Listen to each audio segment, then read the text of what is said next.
Hello and welcome to Being Frank on Ipswich Town with me, Frank, my wife, Rung, and everything related to the club we love. Rung is a little bit better now. She's had a nice little sleep in the afternoon. Afternoon snooze is always a good thing. I never seem to get it myself.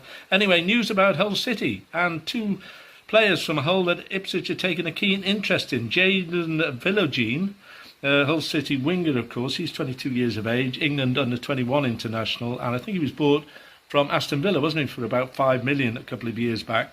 And he's also interesting West Ham, along with the Tractor Boys.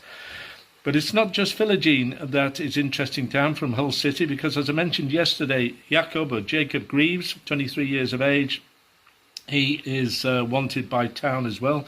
He's a centre-back. He would be around, well, they want 20 million, Ipswich have bid 10, so if we got him for 15, that would be about right. Somewhere in between, I think, would get him for around 15 if that was to go through. And Joe Rodon, the player that Ipswich were interested in for a while, it looks like he wants to stay at Leeds. So that could be good news for Andy. Andy, not so wrong after all. And it looks if he's not really his name wrong. But it's, yeah, the algorithms spell it that way.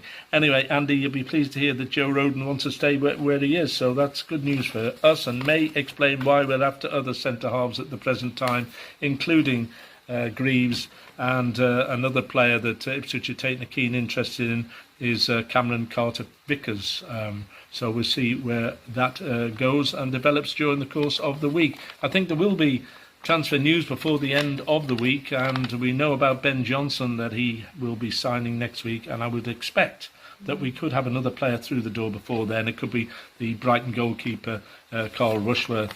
Apparently negotiations are going well. Okay, we'll leave it here for now. Thanks for tuning in, everybody. And what we say, darling, up and down.